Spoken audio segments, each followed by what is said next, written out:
भी एक इंतहाई अफसोसनाक खबर, क्योंकि हमने देखा कि इस तरह के वाक़यात रेप केसेस में दिन ब दिन इजाफा होता जा रहा है। कहाँ पे हम क्यों गलतियाँ कर रहे हैं और क्या गलतियाँ कर रहे हैं, ये समझने की ज़रूरत है। देखिए जी, एक तो चीज़ ये है कि जो सज़ाएँ हैं, क़वानीन मौजूद हैं। अक्सर व बेशतर हम बात करते हैं कि कानून नहीं है, कानून बनने चाहिए, ये होना चाहिए, लेकिन क़वानीन मौजूद हैं, इम्प्लीमेंटेशन की ज़रूरत है। ये वाक़या जो हम पहले वाक़या रिपोर्ट ज़रा आप तक कर लें। वाक़या जनाब खानेवाल में पेश आया है और खानेवाल में 9वीं जमात की तालिबा से मुबैना तौर पर ज़्यादती का वाक़या सामने आया है। और जो अब तक रिपोर्ट किया गया है उसके मुताबिक जो मुल्ज़िम था वो कोई और नहीं था, वो मुल्ज़िम वो शख्स था जिसके ज़िम्मे इन तमाम बच्चियों की, स्कूल में आने वाले तमाम अफराद की हिफाजत का ज़िम्मा जिसके सर था, वो था स्कूल का चौकीदार, जिसको हम मुहाफिज कहते हैं जी, एक सिक्योरिटी गार्ड। उसने इस बच्ची के साथ ज्यादती की मुबैना तौर पर, और जब उसके वालिद ने आकर पूछा, क्योंकि लेट हो गई थी बच्ची, तो उन्होंने आगे पूछा कि जी बच्ची अभी तक घर नहीं आई, तो उन्होंने कहा वो तो निकल चुकी हुई है, यही चौकीदार ने कहा। और उसके बाद जब वो उन्होंने हर जगह ढूंढ लिया, तलाश करने के बाद दोबारा वो स्कूल में रिपोर्ट करने आए तो वो चौकीदार भाग चुका था। और फिर उसके बाद जब ये मामला सामने आया तो इसके खिलाफ मुकदमा अब दर्ज कर दिया गया। और स्कूल की जो प्रिंसिपल थी, शर्मनाक रवैया, इस रवैये की जितनी मजम्मत की जाए कम है। जितना वो भेड़िया इस हरकत का जिम्मेदार था, वैसे इस वाक़े को जो लोग दबाने की कोशिश करते हैं वो भी उतने ही जिम्मेदार हैं। तो इस प्रिंसिपल का मौक़िफ़ क्या था कि ये ना करें, इसको हाईलाइट ना करें, आवाज ना उठाएं, बदनामी होगी। हाँ जी, बदनामी से कह के उनको रोक दिया गया। बड़ी शर्मनाक वाकई बात है। अभी इस मुतासरा बच्ची के वालिद का क्या कहना है वो आपको सुनाते हैं। अपनी बच्ची को ना स्कूल से ले गया था। अयूब चौकीदार गार्ड ने मुझे ये कहा कि आपकी बच्ची यहाँ से जा चुकी है। मैं जब घर वापस आया तो मेरी बच्ची घर में नहीं थी। मैं वापस फिर दौड़ता फिरता रहा, पूरी पंचकथी तलाश की। बाद में मैंने देखा कि मेरी बच्ची को अपनी होश का इसने निशाना बनाया हुआ था और उसके कपड़े गार्ड जो है ना ये वहाँ से भाग गया। लेकिन मैडम ने कहा आप इस मामले को थोड़ा सा दबा के रखें। अच्छा जी, तो मैडम ने क्या कहा, और अफसोस ही कर सकते हैं, इस पे मजम्मत ही कर सकते हैं। बहरहाल इस मामले पर तहकीकात कहाँ तक पहुंची हैं, मुल्जिम का क्या सूरत हाल है, क्या उसने एतराफ़ जुर्म किया है, मेडिकल हुआ या नहीं हुआ। डीपीओ खानेवाल सैयद नदीम अब्बास साहब हमें ज्वाइन करें। बहुत शुक्रिया डीपीओ साहब। और कुछ वाक़यात ऐसे होते हैं, ज़ाहिर है कि इंसानियत भी जिनसे शर्मा जाती है और यहाँ पर सर हमारे शर्म से झुक जाते हैं, और स्कूल में ऐसे वाक़े का होना और चौकीदार का ये काम करना बड़ा अफसोसनाक है। आपने जो है चौकीदार को तो गिरफ्तार कर लिया, लेकिन ये जो स्कूल इंतज़ामिया की जानिब से मामले पर पर्दा डालने की कोशिश थी, इस पर कोई कार्रवाई होगी इनके खिलाफ? डीपीओ साहब जी, थैंक यू वेरी मच। आप को आवाज आ रही है? जी जी, आप सुन सकते हैं आपको। अच्छा, इसमें ये तो आपको थोड़ी सी बैकग्राउंड तमाम इंसिडेंट की आपका शेयर कर सकता हूँ प्लीज। ये एक हमें जो है वो सोर्स इंफॉर्मेशन मिली कि एक ऐसा इंसिडेंट जो है स्कूल के अंदर जो है ऐसा अफसोसनाक वाकया जो पेश आया है। उस इंफॉर्मेशन के ऊपर फौरन पुलिस ने रिस्पॉन्ड किया और उस अक्यूज्ड को कस्टडी में लिया गया। अच्छा।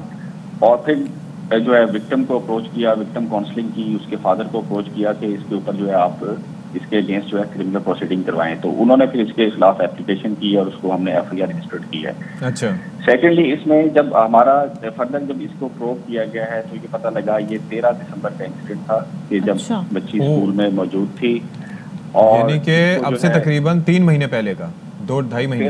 13 दिसंबर। अच्छा, आपने मैं आई थॉट सितंबर। इसी मंथ का वाकया जी। ठीक है। तो 13 दिसंबर का इंसिडेंट था। जब स्कूल का टाइम खत्म हुआ और उसको बच्ची को उसके जो है वो घर वाले लेने नहीं आए और तमाम लोग जा चुके थे वहाँ से, तो सिर्फ वो बच्ची वहाँ पे मौजूद थी और उसके पेरेंट्स ने उसको आके लेना था वहाँ पे। तो इन द मीन टाइम जो पेरेंट्स लेट हो गए तो स्कूल का जो चौकीदार है उसने उसको फिर स्कूल की बिल्डिंग के अंदर ही बच्ची के साथ जो है उसको छेड़खानी स्टार्ट कर दी और उसको जो है मोलेस्ट करने की अटेम्प्ट की उसके साथ जो है। तो उस जब उसका वालिद उसको लेके गया वहां से, तो स्कूल जो बच्ची है वो बहुत ही जो है अपसेट थी और उसने घर जाके तमाम चीज जो है अपने वालदा के साथ शेयर की। अच्छा। उसके ऊपर फिर जब इन्होंने स्कूल एडमिनिस्ट्रेशन को अप्रोच किया तो स्कूल एडमिनिस्ट्रेशन ने इसके ऊपर एक इंक्वायरी जो है अपने एंड के ऊपर जो है कंडक्ट करवाई। अच्छा। इनिशिएट की, और लेकिन उस चीज की जो इन्फॉर्मेशन है वो भी इन्फॉर्मेशन स्कूल एडमिनिस्ट्रेशन के साथ की तरफ से पुलिस के साथ शेयर नहीं की गई नेक्स्ट डे पर। जैसे इन्फॉर्मेशन शेयर या उसी टाइम पे हो जाती। फिर तो अभी जो प्रेजेंट स्टेटस है उसमें एक्यूज के अगेंस्ट जो एविडेंस है तमाम जो है मेडिकल एक तो विक्टिम का हो चुका है, एक्यूज के अगेंस्ट जो तमाम लीगल अच्छा नदीम साहब, आपको सॉरी यहाँ पे इंटरप्ट करूंगी, जो आपने बात की कि एक इंक्वायरी स्कूल लेवल पे जो वहाँ पे शुरू हुई, उन्होंने कंडक्ट वगैरह की, इन द मीन टाइम वो जो चौकीदार था वो फरार हो चुका था या वो स्कूल में अभी भी जॉब कर रहा था? जी, उसको इन्होंने जो है वहाँ से स्कूल से सस्पेंड कर दिया था, उसको ड्यूटी पे नहीं रखा हुआ था, उसको इंक्वायरी के अंदर शामिल होने के लिए जो है इंक्वायरी प्रोसीडिंग में अपना मौकफ लेने के लिए उसको जो है वो सस्पेंड किया हुआ था। अच्छा। लेकिन उसने अपने इंक्वायरी प्रोसीडिंग को भी मौकफ नहीं दिया इन द मीन टाइम जो है कोई। अच्छा। तो जी, अच्छा डिप्टी साहब, एक और चीज भी है कि चले उसने मौकफ तो नहीं दिया, अभी आपकी तहवील में है, लेकिन पहले जब ये 13 को वाकया हुआ था और आपको ये वाकया कब उन्होंने रिपोर्ट किया? जी, हमारे पास रिपोर्ट किसी ने ऐसा नहीं किया डायरेक्टली, हमें अपनी सोर्स इंफॉर्मेशन से पता कब मिली थी? एक ऐसा इंसिडेंट जो है वो इस स्कूल में पेश आया है। सर ये किस डेट को हुआ था, आपको किस डेट को पता चला?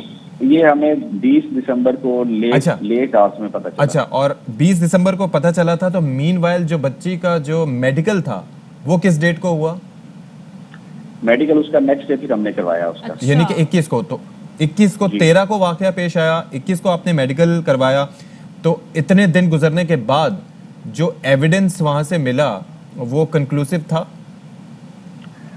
उसमें अभी आपको ये मैं बताता चलूं कि जो एक्यूज हमारी कस्टडी में है उसको हमने जो है एक तो उसके अगेंस्ट जो तमाम टेस्ट कंडक्ट करवाने हैं, जो उसके पोटेंसी टेस्ट है, उसके अलावा पॉलीग्राफी टेस्ट है जो वो फोरेंसिक लैब से करवाया जाएगा उसका, और उसकी बेस के ऊपर एक तो उसका डिस्क्लोजर भी है जो है कि उसने जब हमने उसको कस्टडी में लिया उसने भी उसका इतराफ़ जुर्म किया उसको। अच्छा, वो तो कर लिया, लेकिन वो बाद में जाके आपको बताया कि वो कोर्ट में मुकर भी जाते हैं। Exactly.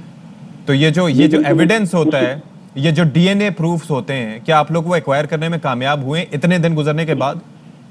उसमें उसी चीज में मैं आपको बता रहा हूँ कि उसका एक्यूज का एक तो जो हमारा पोटेंसी टेस्ट होगा एक्यूज का वो उसमें करवाया गया है, और सेकेंडली उसका पॉलीग्राफी टेस्ट जो है फोरेंसिक लैब से अभी ड्यूरिंग रिमांड उसका करवाया जाएगा। ये भी कहा कि जो मुल्जिम की हम बात कर रहे हैं, जिस तरह से आपने कहा कि मोलेस्ट करने की इन्होंने कोशिश की, पहले भी इनके खिलाफ कुछ ऐसे केसेस रिपोर्ट हो चुके हैं, अब जो आपने इन्वेस्टिगेट किया इसमें कोई इनका क्रिमिनल रिकॉर्ड सामने आया?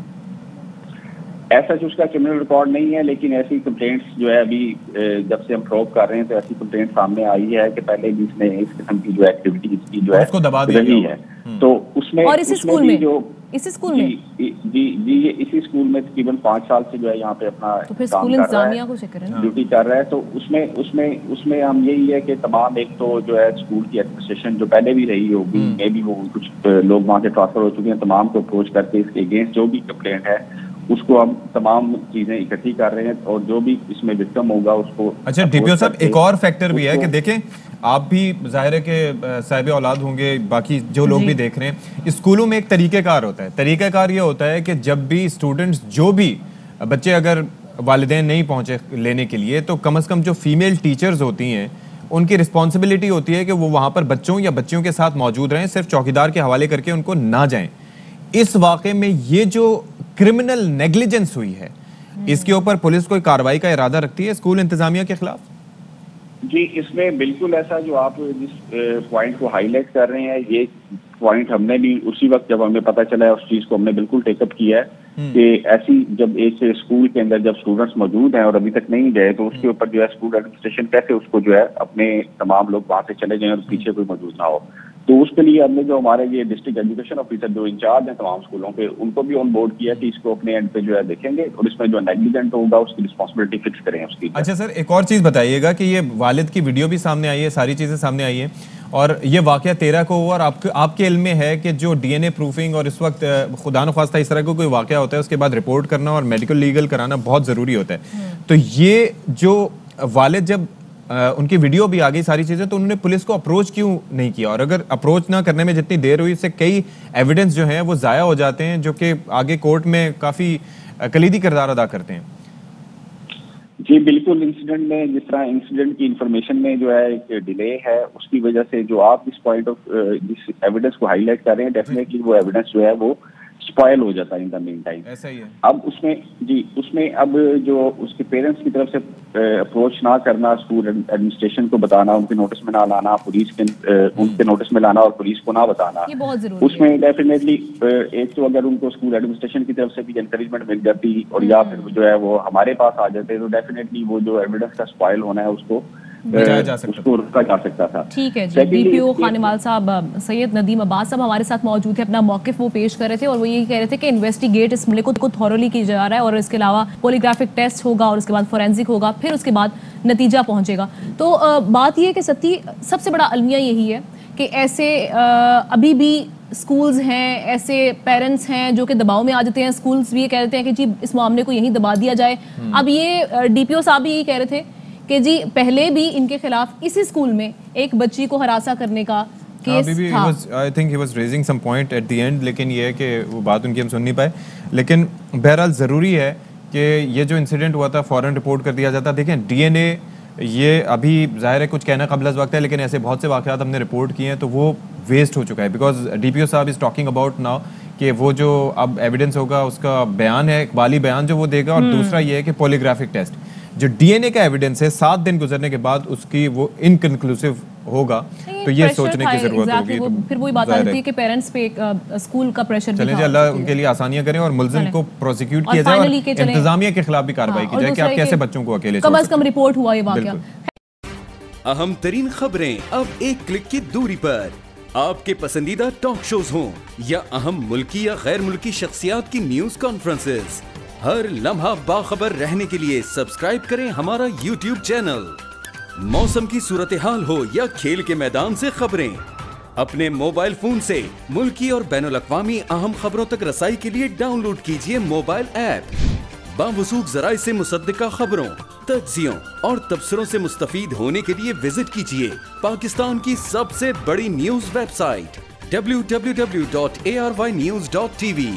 इन सब के अलावा पाकिस्तान का सबसे बड़ा फेसबुक पेज हो, सबसे बड़ा न्यूज इंस्टाग्राम अकाउंट या फिर ट्विटर, ARY न्यूज पहुंचा रहा है खबरें सबसे पहले आप तक, ताकि आप रहें हर लम्हा बाखबर।